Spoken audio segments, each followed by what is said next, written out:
Yeah. This is going to be an eye-opener. Are you guys ready? Yeah. Raise your hand if you have a cell phone. Keep your hand raised if you also own a car. Keep your hand raised. I'll even do it because I know my armpits are probably stinkier than yours are. Okay, now here's the question. If it is all possible that within the last 7 days you've driven by a for sale sign for a house or condominium or some other piece of real estate, if it's at all possible, then in the last 7 days, keep them up. Then it's at all possible you've driven by a for sale sign, keep your hand raised. Only keep your hand raised if you actually picked up the phone and called the realtor. Okay, there's 1, 2, 3 people in the room. 100% participation, 3 people in the room out of 90. We have 90 seats in this room. 3 people in the room call the person. That's because you're not seeing that as an opportunity. See, I've trained my eyes to look at things and go, is that an opportunity? Is there an opportunity there? So I'm going to give you a real life example of a day in my life. I'm leaving my house. You guys ever leave your house? Yes. So I'm leaving my house and there's a for sale sign that I'm driving by because I got to go to the grocery store. I've been out of the house for a little while. I just got back from this awesome seminar. And I know that the grocery, there's no groceries, there's no fresh vegetables, and I got to pick up my checks in the mailbox. Mailbox man, I got to go post office. So I'm driving around and I'm leaving. I see this for sale sign, and I have eyeballs. How many of you have eyeballs? Yeah. And I look at the for sale sign. I don't just drive right by it. It doesn't matter when I'm shopping for a house now because I train my eyes and go, bang, that's an opportunity right there. And I look at that opportunity and I go, oh my goodness, I slow down. You have brakes? When your car, you guys have brakes? I slow down and I have a yellow pad. Who has a legal pad? Give me a legal yellow pad here. That's white. It's okay, yellow and white. There's now I invented this, and you guys can thank me. Remember those bench seats where you used to keep your chick right next to you? Well, I actually changed that for all of us. Sorry, guys. I actually called the car company and said, you know what, make a center console so I can put my yellow pad right between the center console and the seat. And if you realize this, if you actually do this, a yellow pad or a legal pad, white, it doesn't matter. Yellow, white, green, as long as you can write on it, fits perfectly between the center console and the seat. And I keep a legal pad and a pen in there at all times. If you're going to my car right now, it's in there. And what do? I slow down. Again, we can use the brakes. I'm not taking 4 hours out of my day. I slow down. I pull it out. I write the realtor's name and phone number. Her name is Jan. This is how the call goes. Hi, it's Jan. Yeah, this is Jan. Hey, Jan, this is Todd Falcone in Seattle, Washington. I'm good. What can I do for you? Jan, I'm giving you a call. I just drove by your listing here in Beaver Lake Estates. She's like, great. Are you interested in the house? I say, well, it's a beautiful home. I say, actually, I already live in the neighborhood, and I know you're very actively involved in the real estate community here on the Spanish Plateau. I'm an entrepreneur. I love working with super sharp people. I've got a very simple question for you, Jan, and that is, do you at all keep your options open in terms of making any money outside of what you're currently doing as a real estate professional? She says, yes, I do. I said, awesome, that's great. And what do I do at that point? I get her information about my network marketing opportunity. However you do it, DVD, CD, website, I don't care what it is. You guys are all in different network marketing companies. I open the door and I'm able to give her information about are we looking for an open door? And then to provide information to slip something through that door. So at that point, I'm finishing now. I'm driving. Now all of a sudden, I'm in the parking lot in Pine Lake Estates, in my Pine Lake Shopping Center, where I go get my mail. I walk in to get my mail. And I go in there, I have a key for my mailbox, and I use the key. I pull out the mail. Fortunately, I got MLM checks there. That's pretty sweet. And there's a cork board right here. Right there's a cork board. You guys have seen the cork board, right? And on the cork board, there's what? For sale signs. There's business cards. And I'm like this. And I'm personal business trainer, realtor, mortgage people, boom, boom. I pull out the business cards. Why are they up there? Because they're looking for other business. Put them in my pocket. Yeah, use the ends. Put them in my pocket. And at that point, I have to go to the grocery store, which happens to be about 50 yards over here. So I go to the grocery store, and I get my grocery cart, and I have my grocery cart, and there's this dude. There's a little mini guy on my grocery cart, and his face is right there. He's got this big, bright, beaming smile, beautiful teeth. He's obviously had braces. His name is Greg. And Greg's with State Farm Insurance. And there's Greg's phone number. And I'm like, I have a cell phone in my pocket. Different cell phone. Stacy, say hi to 90 people. Everybody say hi. Hi. I'm actually training in front of 90 people. I'll call you later. I love you. Yeah, just because I happen to pick up my phone. Bye. That's my sister.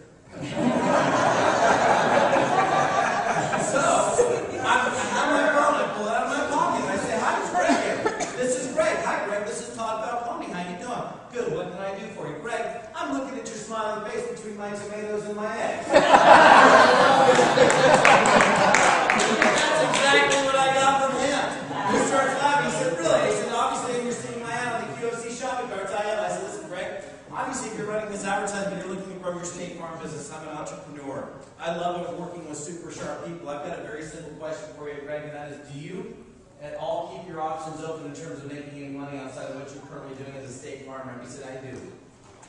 I said, Greg, I see your office is right around the corner from my house. Is it possible that we get together on Monday or Tuesday of next week? He said, Tuesday. I said, 9 or 11, which one's better for you? He's like, 9. I said, great, I'll see you at 9 o'clock. I showed up at 9 o'clock. I didn't show up at 9:30. I didn't show up at 8:20 either. I was there like 5 minutes to 9. For those of you that are like, I can't ever show up on time, I'm always late. That's my wife. I'm always late. Sorry, honey. I showed up at 9 o'clock. I signed the guy up on the spot. Now, okay, now I'm back in reverse. I haven't actually done the meeting yet. Okay? So now I'm actually finishing my grocery shopping after I set up the meeting. Did you guys follow that? Paula's dead. Some of you guys are like, that's the Beatles, so White Album. Backwards. So I'm going home. Now all I did is I left my house to go where? To the post office and the grocery store to run errands. How many of you leave your house? So I called the realtor Jan. I called Greg. I got 4 cards in my pocket. I pull the cards out, and I'm driving, and because I know it's illegal, I have Bluetooth now. So now I'm Bluetoothing. And there's Bob, the personal fitness trainer. I say to Bob, it's Bob again. This is Bob. Bob, this is Todd Falcone here in Sammamish. How you doing? He said, good. What can I do for you? Bob, I just pulled your business card off of the forecourt of the Starbucks in Pine Lake, in the Pine Lake shop. I said, great. I said, Bob, obviously, if you're putting that card out there, you're obviously looking to grow your business. I go, I'm an entrepreneur. I love working with super sharp people. I've got a very simple question for you, and that is, do you at all keep your options open in terms of making any money outside of what you're currently doing as a personal fitness trainer? What did he say? Yes. Is that hard? No. Is that easy? Yes. Really? No. It wasn't a trick question. The answer is yes. So let's see. I had to go to the bank. Did I even go to the bank on that trip? No. I went to the post office. I went to the grocery store. That's a small bank, right? It's got a lot of my money in it. Okay, the point that I want you to get is every single person in this room has the capacity to take advantage of those opportunities, but almost every single person in this room is not. The thing that you will now do, if I stop the training right this second and I'm done, you will then, because, and here's the thing, the first step towards change is awareness. You're now aware of something. It's kind of like if you're fat. You want to know how to be really aware that you're fat is you take your belt and you sit your belt down and you get in front of the mirror and then you bend over and you take your shirt off.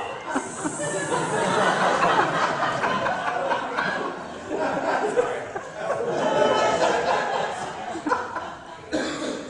Don't get offended. If you get offended, look at your bank account.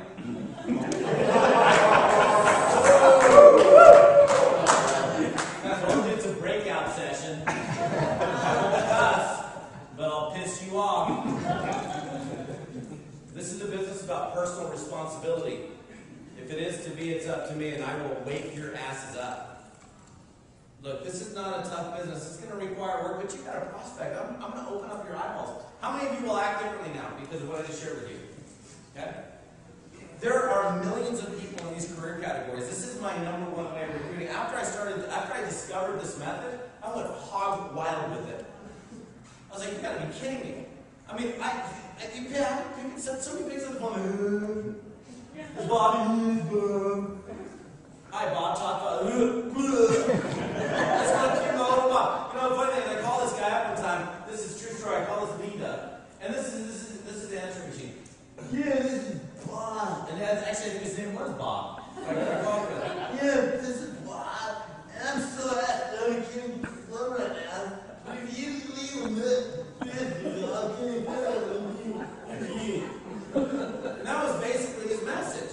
I'm dead serious. And I'm like laughing as I listen to the voicemail. And me being the comedian that I met, I'm like, hey Bob, Todd Falcone here. I said, listen, dude, I said, if that's you being funny, your personality will so shine in my company, oh my goodness. You are hilarious. But however, if that's you just being, you, and if you're really that intoxicated and you actually left that, then don't bother, he never called me. But see, here's the deal. When you go down the socioeconomic chain, broke people have no center of influence. They see the glasses half empty, they're skeptical, and they have little money. When you go up the socioeconomic, if you go out there and talk to a realtor, a 42-year-old mortgage broker, real estate agent, they don't hang out with 16-year-old pimple-faced kids. My first job was flipping burgers and frying tacos at Jack in the Box. I wasn't even good enough to flip burgers. They started me on the frying tacos deal. Anybody else do fast food? Remember this one? Cheese on 12. Cheese 6 on 12, son. And fix those pants, and those polyester pants, that paper cap, so I have to do this. Right? Successful people hang out with other successful people. Okay? They don't hang out with other broke people. So when you go up the socioeconomic chain, if you guys start targeting talent, don't buy into this whole thing. When I started network marketing, I was like, look, and this is two legitimate questions. You started network marketing, it's like, okay, who do I get it? How many of you got it the first time you started network marketing? I get this, makes sense? Yeah. Okay, next question is, who do I talk to and what do I say, right? Yeah. And you're like, okay, write down everybody you've known since kindergarten. Write down the warm market list, right? Isn't it a little bit creepy? I'm calling my buddy, I haven't seen him since second grade. Mrs. Johnson's class. Hey, it's Johnny Johnson. Hey, Johnny, Todd Falcone. How you doing? Remember we were in second grade together? He's like, no, I remember. Listen, I've got this phenomenal business opportunity. I'm thinking about you. That's creepy. That's creepy. I'm not into going after everybody I've known since kindergarten. It's creepy. Who do I talk to? What do I say? Take a mirror out of the marketplace, shove it up underneath their nose fog, and if it fogs up, they're a prospect. Give me a break. You guys should start talent scouting.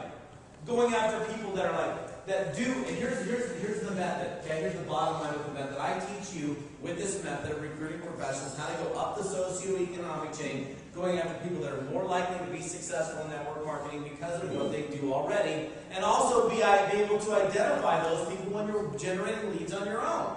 Just because some smart responds to your advertisement, does that mean you have to spend 25 minutes with them? No. You respond to my ad, so I gotta sit here and spend 20. Last time I did that, I was on the phone with Granny Johnson. She was about 111 years of age. Actually, she's probably like 90. And I knew it, and I knew she was the wrong prospect. Have you ever had the wrong prospect? Wrong prospect. I knew within like 30 seconds, I'm like, this is not the woman I want in my business. 90 minutes later, I'm still on the phone with her. And I get off and I get a freaking great recipe for chocolate chip cookies. And I wrote it down, and I still make cookies with that recipe. It's a great from scratch recipe. It's not one of those take them out of the freezer, break them apart deal.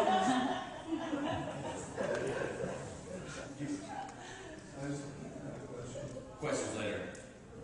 Questions later. But I'm not kidding. You're looking for quality people.